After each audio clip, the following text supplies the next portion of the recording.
got this from the Post Millennial. Parents' rights group files Title IX complaint against Smith College for allowing trans-identified males into women's-only school. Quote, ironically, in what appears to be yet another exercise in sex discrimination, Smith admits natal men who identify as women, but do not admit natal women who identify as men. Wow, wait, what? Really? That's hilarious. So there's a restaurant that I think is absolutely fantastic. It's called Founding Farmers. There's a bunch of them. You guys ever been there? Mm. It is... Holy crap, there's one in Reston in Loudoun County, so you know it's going to be, putting on the Ritz, right? When you're walking into this shopping district, they have like these gigantic LED screens of an aquarium. It's nuts. And then you walk into this place and there's Saturday, Sunday brunch. It is amazing. And they sell this bourbon barrel aged maple syrup. I love this place. And I went there this weekend and one of the servers walked up and said, I'm a huge fan, man. And I was like, well, thank you very much. And then when I went to the bathroom doors says M&W in mind, body, and spirit.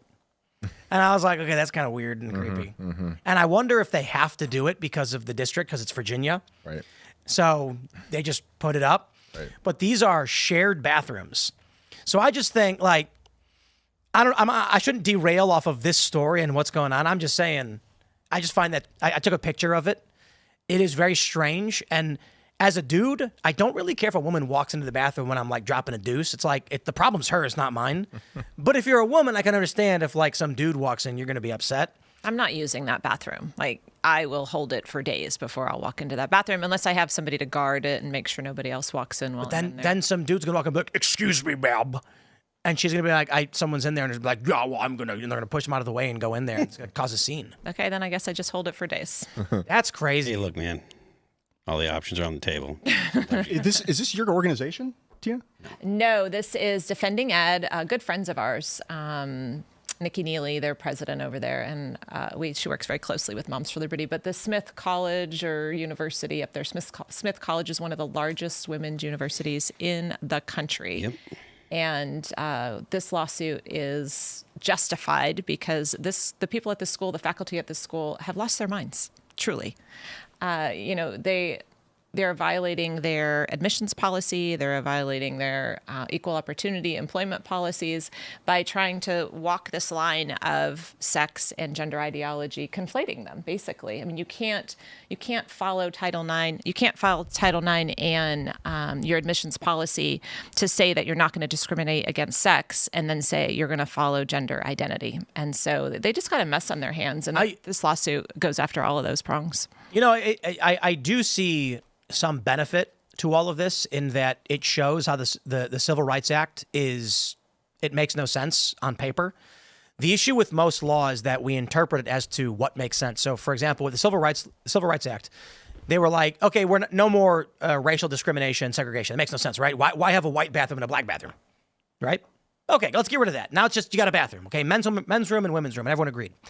Now the gender activists are going, whoa.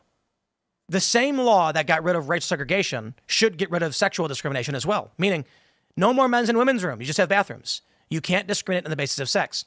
So courts have ruled that you can discriminate so long as you offer up an alternative to that group. That way, it's not real discrimination because everyone has access to the same thing, which this is what we saw in the UC system in California. Makes no sense because that literally means you can have a white bathroom and a black bathroom because both groups are getting a bathroom. So now the gender activists are arguing that the Civil Rights Act is hypocritical because it should completely get rid of sex-segregated spaces.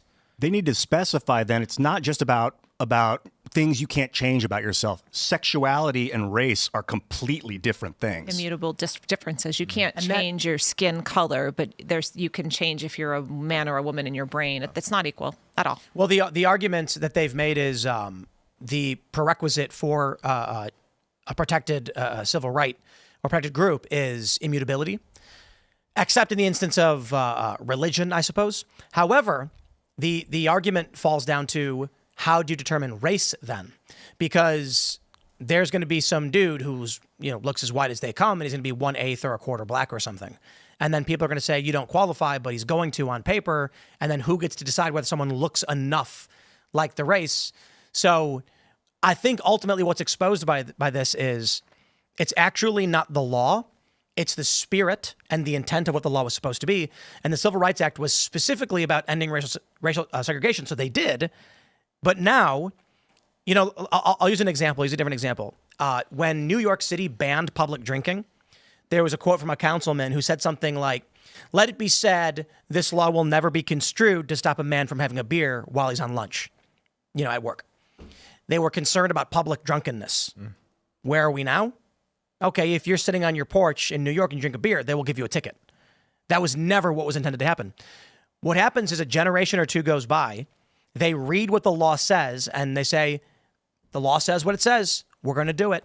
And now, gender activists have been arguing that under the same law, you can't segregate based on sex because it violates the law the same way racial segregation was violated. I would say that's all been done on purpose and intentional. And I don't want to take you through a long history lesson here that you probably already know, but you can go back to the Dear Colleague letter from the Obama administration and where they started changing Title IX then. And they purposely used statewide organizations, especially with school districts and such, to make sure that gender identity was placed in state civil rights codes, in school district policies. And I was part of that debate when I was running for school board in 2015 because our school district was adding gender identity to our non-discrimination policy. It was happening all across the country during these same couple of years. And I remember the school board because I went back just a couple of years ago and went and rewatched it and replayed it because we had a specific school board member who said, "I'm voting for this tonight because I just want to make sure our LGBTQ community is safe. This is not about bathrooms," because we had hundreds of pastors and speakers that were saying, "This is going to lead to boys and girls bathrooms and locker rooms. This is horrible." And they laughed at him and made fun of him. And the school board member said, just like the drinking story you just said, "This has nothing to do with locker rooms or bathrooms. I would never vote for this if I thought a boy would be in a girl's bathroom." And here we are just a few years later, and it's all about boys and girls' bathrooms. Yep.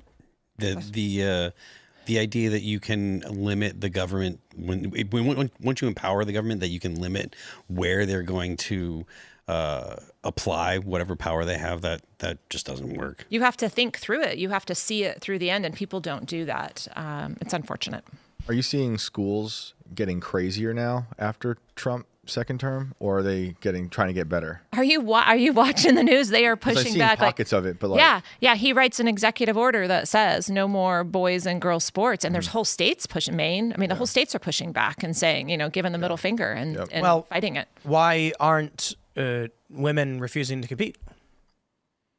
Mostly, and in our case, it's K-12 girls, and some are. You've seen over the last few weeks, they're stepping off the podium, but where are the parents?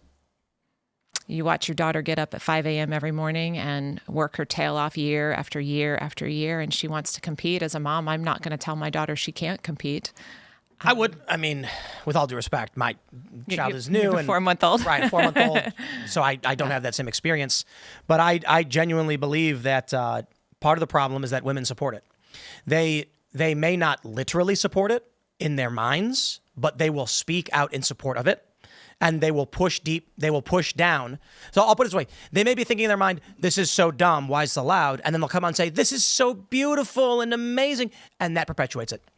If, like with most issues, if every parent just said, my daughter will not compete, it would be over in 10 minutes. Mm-hmm. But every parent won't, because there are parents that don't want to be shamed, don't want to be bullied, don't want to be attacked, and their children are following in their footsteps. But I think courage is bringing on more courage. We're seeing more and more girls step up or step off the podium for the award ceremony, and I think that's going to continue. And Moms for Liberty is going to be in this fight the entire way. We have filed numerous lawsuits. We've started collecting. So one of the executive orders was that the Department of Education put a portal on their website, so some of these complaints could be filed there. And then there was a federal injunction that they had to take it down. And so what we've started doing is collecting them on our own so that we can submit them as a whole without the portal that's got the injunction against it. And we've collected over 150 claims so far.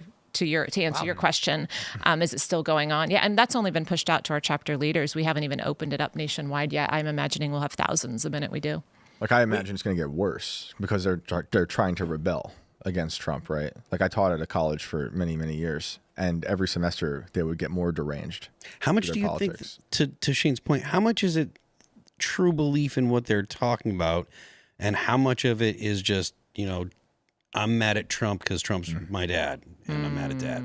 Like, because there's got to be a significant portion of people that will just push back because it's the right, because it's Trump, without putting any thought into the actual issues at hand. Do you? Well, we know from polling, all kinds of polling from all different organizations, this is polling about 80%. So 80% of America does not want boys and girls sports.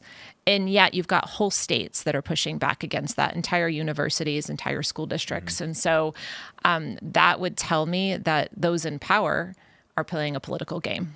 Yeah, it's not like all the students at the college are deciding it. It's the administration and who's running the administration making that decision. Yeah, colleges, I'm not as familiar with because we don't really dive into that a ton, but I see what I see on the news, just like you guys too. There's an awful lot of radical liberals on our campuses right now. The reason I feel so hopeful, and I am in an echo chamber in a bubble, but is Riley Gaines. It's people like Riley Gaines that are like, this girl is like a movie star, like she appeared like a hero in a movie and just is like fitting this position inevitably. Simone Biles deleted her ex account. She had like 2 million followers. Isn't that fabulous? I mean, not that she deleted her ex account, who cares, but that She backed down and ran away. yeah, truth spoken to her and once called out on it. Well, it's an 80-20 issue.